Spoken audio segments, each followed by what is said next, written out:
la Mbere. Tutakuwa tunayafuatilia yote hayo na kukujuza. Kama nilivyokuarifu, kuna kikao kinaendelea ambapo kamati kuhusu gatuzi ya bunge inasikiliza kauli ya gavana wa Nairobi Johnson Sakaja kuhusiana na ushirikiano kati ya serikali ya Nairobi na ile serikali ya kitaifa ambao umeanzishwa hivi punde. Tuvuke mubashara tusikilize yanayojiri. It doesn't need to be assisted from another quarter. I thank you, Chair.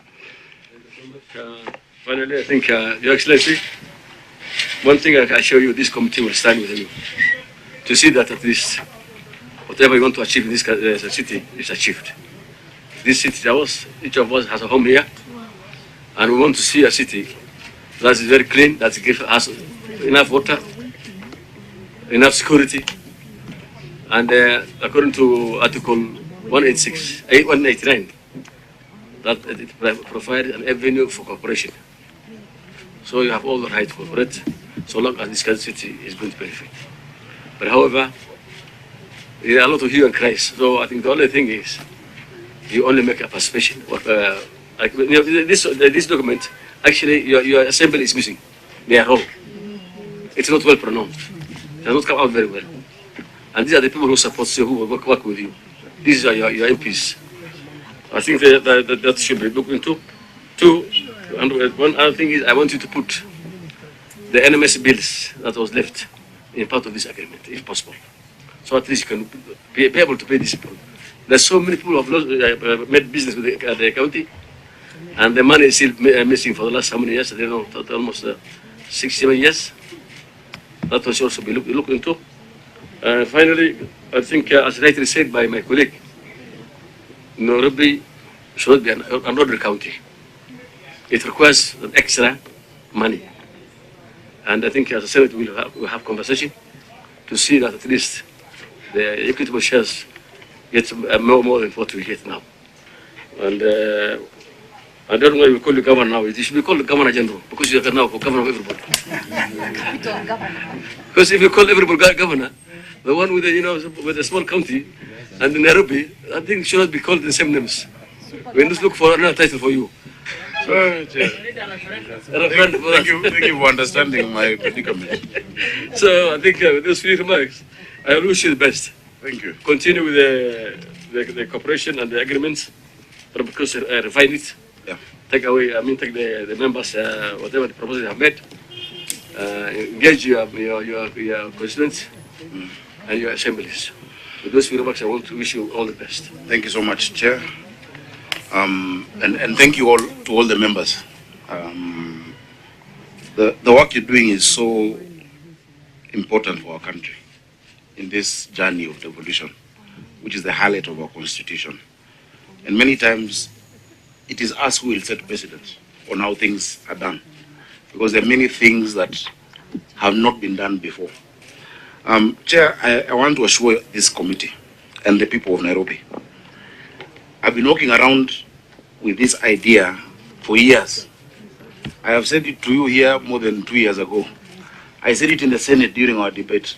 The only way you will sort out this city is through that additional resourcing and also coordination. Remember, the committee is not just for managing projects. It is coordinating national issues and county issues. For Nairobi, you need that. You might not need that in many other counties. But for Nairobi, you need to have that platform. That is why, even remember, during the NMS period, the Director General was co-opted into cabinet.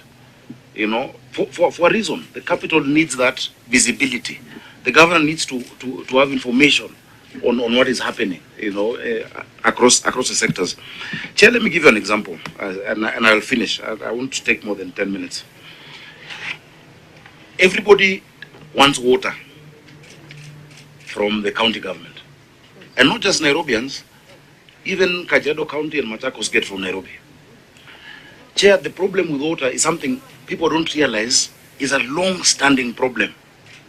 And I've explained to you here before, Nairobi had only 4 sources of water. Kikuyu Springs in Senator Thangwa's county, which is 6,000 cubic meters. Ruiru Dam, again in his county, not even in Nairobi. Then we got to Sasumwa in Nyandarua, 60 million liters a day. And then Dakaine finally, 1994 to 1997. In total, all of that was giving us 525.6 million liters of water against a demand of 970 million liters. Chair, what this agreement does is that it formalizes our engagements with national government. Because I've been able to increase that water by 140 million. But I've only been able to do it because for now, myself and the president see eye to eye. And that I was able to sit with him and ask him to, there were people who needed to be compensated at Kigoro, across the way. Sorting out this city should not be a favor. What this city requires, the 50 billion or the 80 billion, is not a favor. This city carries the entire 60% of the GDP of this country. But the people of Nairobi don't benefit, And Chair, now, in this agreement again, because there's still a shortage of around 220 million liters, I have secured Maragua 4 Dam, which is 130 million liters. And in Senator Thangwa's county, there's a place called Ngedu in Gatundu North. In Ngedu, every day we lose 35 to 40 million liters as we filter the water through what we call backwash. I've secured the money to do reverse backwash system that will give me 55 million liters a day. In less than a year and a half, the water deficit can be sorted out. So Chair, Senator Percy Tobiko, my good friend, is very right. I am ready to stake my career on this because I am so sure if we implement this as we should, and I'll make sure it is. I'm chairing that implementation committee. Everyone will just say tuta because it will be so clear things will have changed.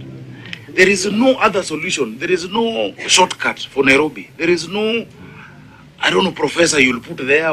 There is no other way but dealing with the financing issues. And this gives me a platform to follow up, whether it is the Rating Act, whether it is sectional properties, whether it is security, whether it is, how our officers are collecting the revenue. I can be able to do that. Waste management. There's nothing like national government coming to collect waste in Nairobi. No. Waste management has been a big challenge over the years. And I've had to analyze it, Chair, and come up with a solution. The solution for waste management requires, for instance, the waste to energy requires a tariff for energy. Nairobi doesn't buy power. For me to get that tariff of how much these people will sell that power to, I need the national government. The offtake, because now what we're doing is recycling. Nairobi, and I can give you an example. Over the years, in 1977 had 80 trucks. 78, 66, it kept going down, 83, 44 trucks for solid waste management. 98, 13, 2003 is when it came up to 21. When I became governor, I got 24 new RCs, 24 new tippers. It is not enough, but I can only buy that based on the resources I have. I had 4,500 young people. They're now on permanent and pensionable basis, who are called the Green Army. You see them. But what happens, Chair, when that Green Army have collected trash, then Exchequer has delayed. With the money I have, and I have the trucks, do I pay salaries or do I fuel those trucks? I have to pay salaries. Now we have an end-to-end solution, Chair, that is costing 6 billion. The national government is going to pay 2 billion. The rest of it is the county. So it's the county that is still going to do it.